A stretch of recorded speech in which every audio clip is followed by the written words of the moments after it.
देखिए, मुर्शिदाबाद के अंदर लोग मर रहे हैं, इनके घर जल रहे हैं, यहाँ पर इतनी हिंसा हो रही है और टीएमसी की पार्टी बयान देती है कि ये तो बीजेपी के लोग करवा रहे हैं और इन्होंने ये हिंसा करने के लिए बिहार से हिंदू लोगों को पकड़ कर लाया है। ममता दीदी हिंसा रोकने के लिए पुलिस को भेजना नहीं चाहती, वो केंद्र से मदद लेना नहीं चाहती, केंद्र सरकार बिना बुलावे के जाना नहीं चाहता। लेकिन हद तो तब ज्यादा पार हो गई जब ये हिंसा करने वाले लोगों ने यहाँ के लोगों के पानी पीने के टंकी के अंदर जहर मिला दिया ताकि ये लोग जहरीला पानी पीकर मर जाए। जब ये मुस्लिम लोग यहाँ पर हिंसा कर रहे थे ना, तब इनके मुंह के अंदर बस यही शब्द थे कि यहाँ के हम हर एक हिंदू को मारकर फेंक देंगे और यहाँ पर एक बांग्लादेश बनाएंगे। ये जो बाप बेटे थे चंदन दास और गोविंद दास, इन्हें इसलिए मारा गया क्योंकि इनकी गलती बस पश्चिम बंगाल आने वाले कुछ सालों के अंदर इस एक चीज की वजह से बहुत बड़ा मुस्लिम राज्य बन सकता है। गृह मंत्री अमित शाह संसद भवन के अंदर खड़ा होकर भाषण दे रहे हैं कि ममता दीदी 20 रुपए के अंदर आधार कार्ड बनवा कर दे रही है इन बांग्लादेशी घुसपैठी लोगों को। और ममता दीदी बोल रही है कि बॉर्डर की सिक्योरिटी तो अमित शाह जी के हाथ में है, उनके कहने के बिना कोई बॉर्डर के अंदर कदम भी नहीं रख सकता।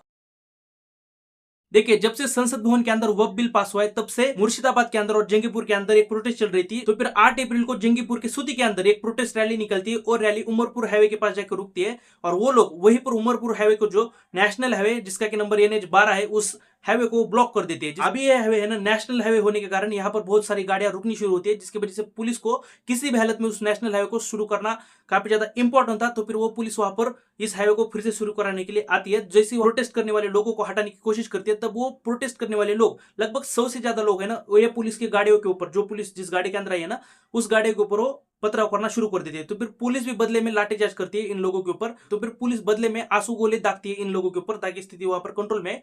लेकिन होता उसका उल्टा है बिल्कुल, क्योंकि ये लोग डायरेक्टली जितने भी कुछ वहां पर वाहन थे पुलिस के, उन सारे वाहनों को आग लगाकर जला डालते हैं। तो फिर ये जो वहां के मुर्शिदाबाद के कलेक्टर थे, तो फिर ये सूती पुलिस स्टेशन के अंदर जितना भी कुछ एरिया आता है ना, उस एरिया के अंदर धारा 163 लगा देते हैं, जिसकी वजह से वहां पर 5 से ज्यादा लोग एकत्रित ना हो ताकि स्थिति वहां पर कंट्रोल आ सके। और वहां पर है ना, इंटरनेट सेवा भी 3 दिनों के लिए बंद की जाती है ताकि सारा माहौल वहां पर शांत हो। लेकिन बाद में 2 दिन तक तो पूरा माहौल शांत रहता है। लेकिन 11 तारीख को धुलियन के अंदर निमतिता नाम का एक रेलवे स्टेशन है, उस रेलवे स्टेशन के पास सैकड़ों लोगों की भीड़ आती है और ये भीड़ उस रेलवे स्टेशन को पूरी तरीके से तहस नहस करती है। वहां पर बहुत ज्यादा आगजनी होती है और अंदर की साइड है ना, पूरी तरीके से जो कंट्रोल रूम था रेलवे स्टेशन का, उस रेलवे स्टेशन के कंट्रोल रूम को पूरी तरीके से तोड़ देती है। जितने भी कुछ इलेक्ट्रॉनिक चीजें, कंप्यूटर्स थे, उन सारी चीजों को भी वहां पर तोड़ा जाता है। इसकी वजह से उस रेलवे स्टेशन के अंदर 2 ट्रेन कैंसिल करनी पड़ती है और लगभग 5 ट्रेन को है ना डाइवर्ट किया जाता है। और उसी दिन उस दुल्हन के अंदर और शमशेरगंज और सूती, इन तीनों जगहों पर है ना, 11 तारीख और 12 तारीख को बहुत बड़ी हिंसा होती है, जिसकी कोई कभी किसी ने कल्पना भी नहीं की होगी। देखिए, यहाँ पर शमशेरगंज के अंदर है ना, लगभग सैकड़ों लोगों की,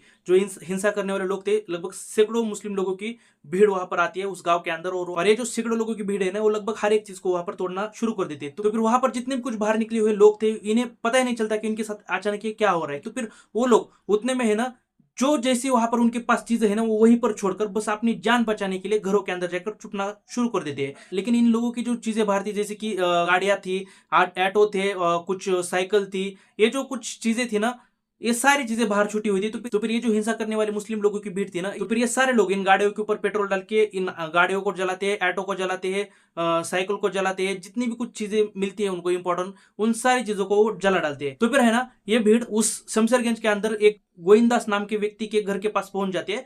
गोविंदास नाम के जो व्यक्ति थे, एक मूर्तिकार थे। तो फिर ये जो हिंसा करने वाली मुस्लिम लोगों की भीड़ थी ना, ये इनके घर के पास जाके सब कुछ तोड़फोड़ करना शुरू कर देते। उनकी कुछ मूर्तियां वगैरह शायद होगी, उन सारे चीजों को वहां पर वो तोड़ना शुरू कर देते। तो फिर ये जो गोविंदास नाम के व्यक्ति थे, वो बिना डरे घर से बाहर निकल कर आते हैं। वो बोलते कि ये तोड़फोड़ क्यों कर रहे हो और ये मत करो। तो फिर ये जो हिंसा करने वाली भीड़ थी, ये काफी ज्यादा इस बात से चिढ़ जाती है और ये जो गोविंदास नाम के व्यक्ति थे ना, उनको मारना, वहीं पर पीटना शुरू कर देती है। तो फिर ये बुजुर्ग व्यक्ति थे गोविंदास, तो फिर इनको बचाने के लिए ना, उनका बेटा आता है जो लगभग 40 साल का था, और ये गोविंदास, ये जो बुजुर्ग व्यक्ति थे, वो लगभग 75 साल के थे।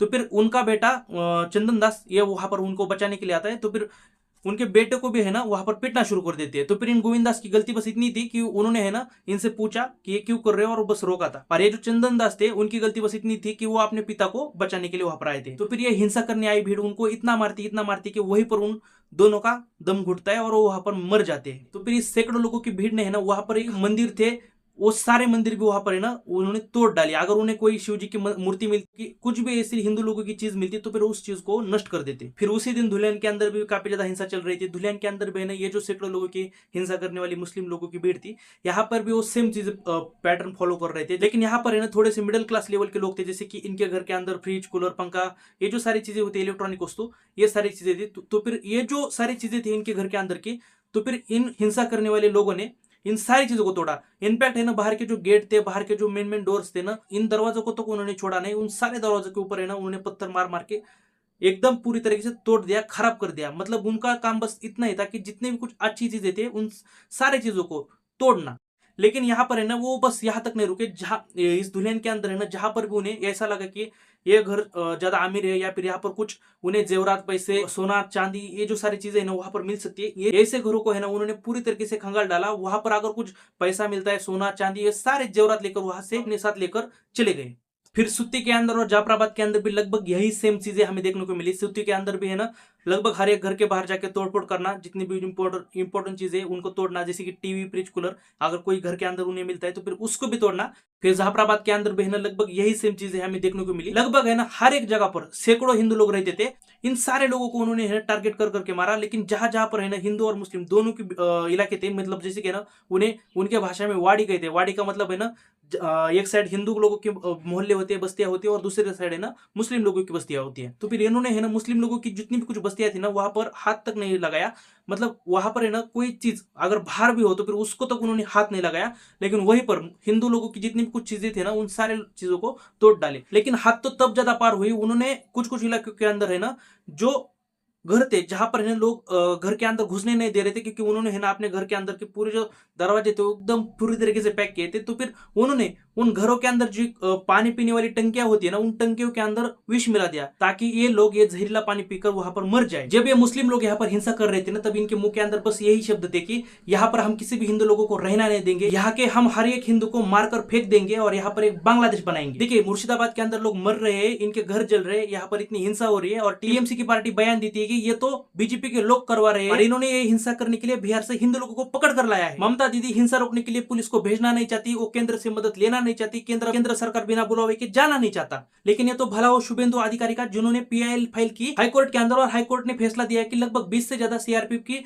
टुकड़ियां वहां पर ये हिंसा रोकने के लिए जाए। तो फिर जब ये हिंसा वहां पर थोड़ी देर के लिए खत्म हुई ना तब वहां के ज्यादातर लोगों ने, जैसे कि शमशेरगंज के लोगों ने है ना वहां से पलायन करना शुरू कर दिया। शमशेरगंज से निकलकर है ना मालदा के अंदर आना उन्होंने शुरू कर दिया, क्योंकि मालदा के अंदर वहां पर एक शेल्टर होम लगाया था, वहां पर हिंदू लोग सुरक्षित रहे, उनको खाने पीने की चीजें भी वहां पर दी जा रही थी। तो फिर जैसे उन लोगों को समझ में आया कि वहां पर हिंदू लोगों को बचाया जा रहा है, तो फिर वो लोग नाव के अंदर बैठकर नदी से पूरा रास्ता क्रॉस करके मालदा तक पहुंचे। और सुत्ती और धुलियन के अंदर भी है ना बहुत सारी जगहों पर स्कूलों के अंदर शेल्टर होम शुरू कर दिया। लेकिन कुछ लोग जो है ना वो वहीं पर शमशेरगंज, धुलियान, सुत्ती, ये जो इलाके थे वो रुके रहे वहां पर। लेकिन जब यहाँ पर बंगाल के हाईकोर्ट के कहने पर सेना आती है तब वहां पर है ना ये जो हमारी सेना थी वहां पर घूमना शुरू कर देती है। तब वहां पर है ना वो छोटे छोटे स्पीकर के ऊपर बोलना शुरू कर देते कि आप अभी यहाँ पर सुरक्षित हो। तब लोगों ने बाहर आकर देखना शुरू कर दिया कि यहाँ पर आप हमें बचाने के लिए कोई ना कोई तो आया है। देखिए आपने स्टाइल बाजार का वीडियो तो देखा होगा, ये वीडियो काफी ज्यादा इंटरनेट के ऊपर वायरल हो रहा था। इस वीडियो के अंदर आप देख सकते हैं कि बहुत सारे लोग स्टाइल बाजार के ऊपर है ना बहुत ज्यादा पथराव कर रहे हैं। तो फिर ये जो वीडियो वायरल हुआ था वहां के आसपास की दुकानों के ऊपर भी उन्होंने बहुत ज्यादा पथराव किया था। इनफैक्ट यहाँ पर है ना दुकानों के अंदर से जो भी उन्हें चीजें अच्छी खासी मिली, खाने पीने के लायक थी, वो सारी चीजें वो जो लोग है ना वो पथराव करने वाले लोग, मतलब ये मुस्लिम लोग जो भी हिंसा करने आए थे, ये सारे मुस्लिम लोग इन चीजों को लेकर वहां से भाग निकल गए। इनफैक्ट है ना वहां पर एक दो इलेक्ट्रॉनिक शॉप थी, उस इलेक्ट्रॉनिक शॉप के अंदर है ना मतलब कंप्यूटर, लैपटॉप के रिलेटेड जो भी कुछ चीजें थी ना वो भी चीजें है ना वो लेकर भाग निकल गए। इनफैक्ट उन्होंने उन दुकानों के अंदर बेचने वाले एसी तक नहीं छोड़े, वो एसी लेकर भी वहां से भाग निकल गए। और वहां के जो आसपास के घर थे ना उन लोगों ने कहा कि लगभग तीसरे माले तक पथराव किया गया था। ये जो ईंटे के टुकड़े हैं ना लगभग तीसरे माले तक वो फेंक फेंक पर मार रहे थे। तीसरे माले के अंदर जो भी कुछ कांच थे ना वो तो टूटे वहां पर, और जो कुछ वहां पर नीचे घर थे ना उन घरों के जो ग्रिल लगाए गए थे खिड़की के बाहर के, उन ग्रिलों को है ना उन्होंने के बारे में लगभग 20 से 25 लोगों ने एक साथ खींचकर ऐसे तोड़ डाला और खिड़की के ऊपर हमला किया। ये जो हिंसा हुई है ना, ये लोग बोल रहे हैं कि हमें है ना किसी भी तरीके से इस एरिया से निकल कर है ना किसी अच्छे जहां पर हिंदू लोगों की आबादी बहुसंख्यक हो वहां पर जाकर रहना है। ये लोगों की वहां की मांग है। देखिए एक इंसान को है ना पूरी जिंदगी लग जाती है एक घर बनाने को, लेकिन उस घर को छोड़ने के लिए है ना एक हादसा लग जाता है। और देखिए जब वहां पर है ना 11 और 12 तारीख को हिंसा भड़की थी, जब वहां पर हिंसा चल रही थी ना, तो फिर ज्यादातर जो पुलिस स्टेशन के अंदर, मतलब धुलियान के अंदर भी पुलिस स्टेशन था, शमशेरगंज के अंदर भी पुलिस स्टेशन था, सुती के अंदर भी पुलिस स्टेशन था। तो फिर वहां के जो पुलिस स्टेशन थे ना उन पुलिस स्टेशन के अंदर वहां के लोगों जो वहां के मूल निवासी थे जिनके साथ हिंसा चल रही थी वो लोग वहां पर उन पुलिस स्टेशन के अंदर कॉल कर रहे हैं। लेकिन ये जो पुलिस स्टेशन के लोग हैं ना ये इनका रिस्पॉन्स नहीं कर रहे थे, बिल्कुल रिस्पॉन्स नहीं कर रहे थे। हो सकता है ये जो पुलिस वाले ना वो अपनी खुद की जान बचा रहे होंगे, क्योंकि लगभग हजारों लोगों की भीड़ के अंदर ये क्या है कुछ कर सकते हैं, 10-15 पुलिस वाले मिलकर कुछ नहीं कर सकते। तो लेकिन हाँ नियमों के हिसाब से है ना पुलिस वालों को इन लोगों की मदद करनी चाहिए थी। देखिए भारत के अंदर है ना हर एक नागरिक का अधिकार है कि वो हाई कोर्ट, सिविल कोर्ट और रेवेन्यू कोर्ट, यहाँ तक कि पुलिस के पास जा सकता है। लेकिन 2013 के अंदर है ना, हमारी भारतीय सरकार ने, जब तब यूपी की सरकार थी, कांग्रेस की गवर्नमेंट, उन्होंने भारतीय लोगों के साथ खिलवाड़ किया। उन्होंने भारतीय लोगों का है ना एक अधिकार छीन लिया। देखिए, उन्होंने वक्फ बोर्ड नाम का एक बिल पेश किया और उसके अंदर आर्टिकल 40 के अंदर है ना, उनको वक्फ बोर्ड को एक इतनी बड़ी ताकत दे दी कि अगर वक्फ बोर्ड किसी के जमीन के ऊपर क्लेम करता है तो फिर वो जो लोग है ना, क्रिमिनल कोर्ट के अलावा है ना किसी और जगह पर अपनी केस लड़ने के लिए जा नहीं सकते। मतलब अगर आप आपके जमीन के ऊपर अगर वक्फ बोर्ड क्लेम करता है, दावा करता है, तो फिर आपको है ना तो आप पुलिस के पास जा सकते हैं, ना तो आप high court, civil court, revenue court कहीं पर नहीं जा सकते। लेकिन इस फैसले को 2025 में भारतीय गवर्नमेंट ने, अभी की जो बीजेपी करंट गवर्नमेंट है, उसने बदला। तो फिर लेकिन बीजेपी गवर्नमेंट ने तो है ना, जो एक आम आदमी का अधिकार होता है उसको वापस लौटाया है। तो फिर इसके लिए इतनी बड़ी प्रोटेस्ट बिल्कुल होनी नहीं चाहिए थी। देखिए, पश्चिम बंगाल की जो हिंदू आबादी है ना, वो घट रही है। जब भारत देश स्वतंत्र हुआ था तब पश्चिम बंगाल की जो हिंदू आबादी थी वो लगभग 80% थी, और 1990 के अंदर पश्चिम बंगाल की हिंदू आबादी लगभग 74% बच गई थी। 2001 के अंदर लगभग 72% हिंदू आबादी थी और लगभग 2011 के अंदर 70% हिंदू आबादी थी। तो फिर अगर हम इसी कैलकुलेशन को देखें ना, 1990 से लेकर 2011 तक, तो फिर लगभग 4 से 5% आबादी हिंदू की यहाँ पर घटी है। और लगभग आज 2025 है, तो फिर ये 14-15 सालों के अंदर भी लगभग 4-5% और आबादी यहाँ पर घटी होगी। लगभग आज की डेट के अंदर पश्चिम बंगाल के अंदर 65% के आसपास आबादी वहां पर होगी। तो फिर अगर ऐसी आबादी वहां पर घटती रही ना, जो कि आबादी बस इस बंगाल से आने वाले घुसपैठे लोगों की वजह से यहाँ पर घट रही है, तो फिर बंगाल एक आने वाले दिनों के अंदर एक लीगली एक इस्लामिक स्टेट बन जाएगा, जो कि भारत के लिए फिर से दिक्कत की बात बन जाएगी। देखिए, हमारे गृह मंत्री अमित शाह जी ने कहा था संसद भवन के अंदर कि देखिए, ममता दीदी की जो सरकार है पश्चिम बंगाल की, 20 रुपए के अंदर आधार कार्ड बनवा कर दे रही है इन घुसपैठी लोगों को। और ममता दीदी ने भी कहा था कि ये घुसपैठी लोग तभी आ सकते हैं क्योंकि जब इनके लिए बॉर्डर खुले हो, और बॉर्डर की जो सिक्योरिटी है ना, वो केंद्र सरकार के हाथ में होती है। तो फिर ये दोनों एक दूसरे के ऊपर आरोप कर रहे हैं, लेकिन इसके अंदर है ना हिंदू आबादी वहां पर घट रही है। देखिए, हमारे भारत के अंदर जो हमारा एक कश्मीर है, इसके लिए हमारे देश ने लगभग 80 साल तक इस प्रॉब्लम को फेस किया है। इस कश्मीर के चक्कर में हमें है ना पाकिस्तान के साथ लगभग बड़े 3 युद्ध करने पड़े, और आतंकवादी हमले तो हर दिन होते रहते, आते जाते दिन। और इसी कश्मीर के चक्कर में मुंबई ब्लास्ट हुआ, 26/11 का अटैक हुआ, इनफैक्ट उरी अटैक हुआ, पुलवामा अटैक हुआ। कितने सारे अटैक हमारे कश्मीर के लिए इन आतंकवादियों ने किए, जो कि पाकिस्तान के अंदर बैठकर कर रहे हैं। लेकिन इसके अंदर सबसे बुरी बात यह थी कि ये जो कश्मीर के अंदर जितने भी कुछ आतंकवादी आ रहे थे ना, इनको वहां के लोकल लोगों से सपोर्ट मिल रहा था। वहां के जो भारतीय सेना की डिटेल होती है, कहां से जाती है, कहां से नहीं जाती, वहां के लोकल लोग इन आतंकवादियों को दे रहे थे। और इनफैक्ट है ना, इन आतंकवादियों को ये तो बता रहे हैं कि देखिए, आप यहां से चुप कर जाइए, वहां से रास्ते आपके लिए खुलते हैं। सारी जो डिटेल होती है वहां के लोग इन आतंकवादी को दे रहे थे। इनफैक्ट यहाँ के कश्मीर के कुछ नेता है ना, डायरेक्टली पाकिस्तान की जो भाषा होती है वो तक बोल डालते हैं, मतलब भारत के खिलाफ बोलते हैं। वो बात अलग है कि अभी के टाइम के अंदर बीजेपी गवर्नमेंट की वजह से कुछ चीजें कंट्रोल में आई है, लेकिन जैसी एक बार अगर फिर से गवर्नमेंट बदलती है ना, तो फिर से ये वही हरकतें करना शुरू कर देंगे। वो डायरेक्टली फिर से अपने बिल से बाहर निकल कर आएंगे, और वही सारी हरकतें, वही सारी उनकी बातचीत, बोलचाल वही फिर से होंगी जो पहले के टाइम के अंदर कश्मीर के लिए होती थी। और ये सब कुछ बस इसीलिए होता है क्योंकि ये जो धर्म और मजहब का जब खेल बन जाता है ना, तो फिर कश्मीर के लोगों को लगता है कि नहीं यार, हमारे लिए तो वो लोग सही है क्योंकि वो हमारे मजहब के है। तो फिर जब पश्चिम बंगाल भी है ना एक इस्लामिक राज्य बन जाएगा ऑफिशियली, तब हम इसको कुछ नहीं कर सकते। एक ऑफिशियली इस्लामिक राज्य बन के रहेगा, तब ये भी बोलेगा कि नहीं, हमें बांग्लादेश के साथ जाना है। और फिर ये ऐसी है ना भारत को दिक्कत देते रहेंगे। देखिए, अभी जो बांग्लादेश से भारत के अंदर घुसपैठी घुस रही है ना, उससे तो अभी तो फिलहाल बंगाल की जो पश्चिम बंगाल की जो सरकार है, इस सरकार को इन लोगों से काफी ज्यादा फायदा होता होगा, क्योंकि ये बस वोटिंग की राजनीति होती है। क्योंकि इन बांग्लादेश के लोगों के चक्कर में है ना इनका वोट शेयर काफी ज्यादा बढ़ जाता है, क्योंकि एक मुस्लिम वोटर बनते हैं।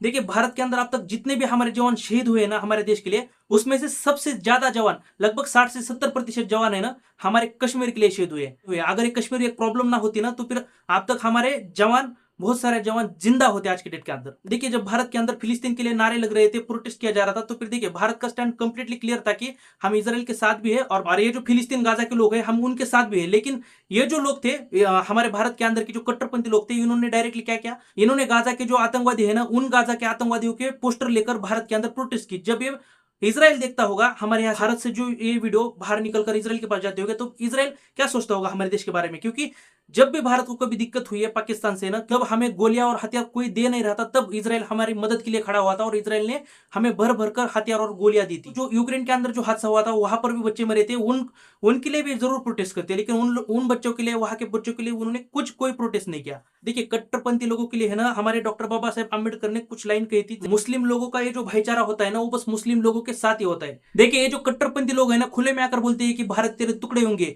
हमारे लिए संविधान से बड़ा तो कुरान है, अल्लाह अकबर के नारे देकर डायरेक्टली किसी के भी घर तोड़ते हैं, हिंसा करते हैं, आग लगाते हैं, लोगों को मारते हैं, हत्या करते हैं, यहाँ तक कि पाकिस्तान जिंदाबाद के नारे लगाते हैं। और तो और भारत जिसे आतंकवादी मानता है, इन लोगों को इन आतंकवादी लोगों को समर्थन देते हैं। और जब इनके ऊपर दंडे पड़ते हैं, जब इनको मार पड़ती है, तब बोलते हैं कि नहीं नहीं नहीं, ये देखो संविधान है, संविधान हमारे पास, ये संविधान है, संविधान के अंदर पढ़ा नहीं आपने, हमारे लिए अधिकार है, हम हमें यहाँ पर रहने की बोलने की आजादी है, अधिकार है हमारा, नागरिकता है हमारी।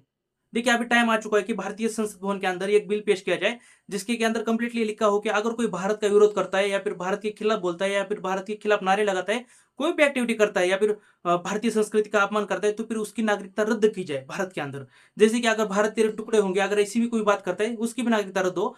अगर कोई हिंदू धर्म के बारे में गलत बोलता है, उसकी भी नागरिकता रद्द हो। इनफैक्ट अगर कहीं पर इस्लाम के बारे में भी कोई गलत बोलता है, उसकी भी नागरिकता रद्द की जाए। अगर कोई अल्लाह ताला के नाम से है ना कहीं पर हिंसा करता है, गाड़ी फोड़ता है, तो फिर उसकी भी नागरिकता रद्द की जाए। उनको बस सजा देने से काम नहीं चलेगा। इन सबको पता चल चुका है कि भारत की कानून व्यवस्था काफी ज्यादा कमजोर है। अगर वो आज अंदर है ना, तो फिर वो कल की डेट के अंदर बाहर भी हो सकते हैं। इवन भारत के अंदर है ना, बहुत सारे नेता कट्टरपंथी का इस्तेमाल करते हैं। जैसे कि कोई आके बोलता है कि 15 मिनट दे दीजिए, कोई आकर ऐसा बाण मारने वाला सीन करता है मस्जिद के सामने, तो फिर ये जो लोग करते हैं ना, इनकी भी नागरिकता है ना रद्द कर देनी चाहिए। इनफैक्ट हर साल हम देखते हैं कि कहीं गणेश जी की शोभा यात्रा चल रही है, उसके ऊपर पथराव होते हैं, रामनवमी की शोभा यात्रा चल रही है, उसके ऊपर पथराव होते हैं, भारत पाकिस्तान के खिलाफ जीत जाता है तब भी पथराव होता है, जब पाकिस्तान जीतता है तब फटाके फूटते हैं भारत के अंदर। तो फिर ये जो एक्टिविटी हो रही है ना भारत के अंदर, अगर कोई ऐसे एक्टिविटी के अंदर पाया जाता है, पकड़ा जाता है, तो फिर उसकी नागरिकता तुरंत रद्द की जाए। पहले उनके साथ है ना क्रिमिनल तरीके से बर्ताव किया जाए, मतलब जैसे कि उनके साथ जो कोई भी कोर्ट के अंदर सजा मिलती है उनको एज अ भारतीय नागरिक करके, उनको वो पहले वो सजा मिले, और बाद में जैसे उनकी सजा खत्म हो जाए, तुरंत तुरंत उनकी भारत की नागरिकता रद्द की जाए। फिर देखते कि भारत के अंदर कौन भारत के खिलाफ बोलता है। इवन भारत के अंदर है ना, आज की डेट के अंदर बहुत सारे हिंदू लोग खतरे में, खतरे में इसलिए बोल रहा हूँ क्योंकि वो सेफ नहीं है। क्योंकि भारत के अंदर है ना, कई सैकड़ों ऐसे एरिया है, गांव है, मोहल्ले है, गली है, वहां पर है ना, जहां पर भी हिंदू आबादी माइनॉरिटी है, और जहां पर है ना मुस्लिम आबादी बहुसंख्यक है, वहां पर हिंदू आबादी के ऊपर है ना ये मुस्लिम आबादी डोमिनेट करती है, उनको दवा करती है। अभी मुर्शिदाबाद की हिंसा के अंदर है ना एसआईटी जांच कर रही है, लगभग 200 से ज्यादा लोगों को एसआईटी गिरफ्तार कर चुके हैं, उनके साथ पूछताछ चल रही है। और ये जो पिता पुत्र की हत्या की गई थी गोविंद दास और चंदन दास की, तो फिर इस मामले में लगभग 2 लोगों को एसआईटी ने गिरफ्तार किया है। एक का नाम है कालू और दूसरे का नाम है दिलावर नादाब। तो फिर इन दोनों को अभी गिरफ्तार किया है। और अभी फिलहाल तो मतलब अभी मुर्शिदाबाद की जो स्थिति है हिंसा की, जहां पर हिंसा हुई थी, वो सारी स्थिति एकदम कंट्रोल में है वहां पर। फिलहाल तो अभी तो पूरा एकदम वातावरण शांत हो चुका है, और ज्यादातर लोग है ना अपने घरों की तरफ फिर से वापस भी आ रहे हैं। कुछ लोग हैं जो फिलहाल तो अभी नहीं आए, लेकिन आने वाले टाइम के अंदर वो भी आ जाएंगे। लेकिन एक बात सच है कि वहां के जो लोग हैं ना, फिलहाल तो अभी डरे हुए हैं। तो फिर कुछ लोग बोल रहे हैं कि हम वहां से पलायन करना चाहते हैं। तो फिर ये बात की बात है, लेकिन फिलहाल तो है ना गवर्नमेंट को, जो केंद्र की गवर्नमेंट और जो वहाँ के राज्य की गवर्नमेंट है, इन दोनों को वहां पर दौरा करना चाहिए और वहां के लोगों की स्थिति देखनी चाहिए, और उनको दिलासा देना चाहिए कि जो भी हुआ गलत हुआ आपके साथ, इसके बाद ऐसा कभी नहीं होगा। और इन लोगों की आवाज कम से कम गवर्नमेंट को सुननी चाहिए, ये भी इंपॉर्टेंट बात है, बस वोटों के चक्कर में ना पड़े। तो फिर जो कुछ भी था यही था। अगर आपको अच्छा लगा हो वीडियो के अंदर, तो फिर thank you for watching me, और please subscribe again. Thank you.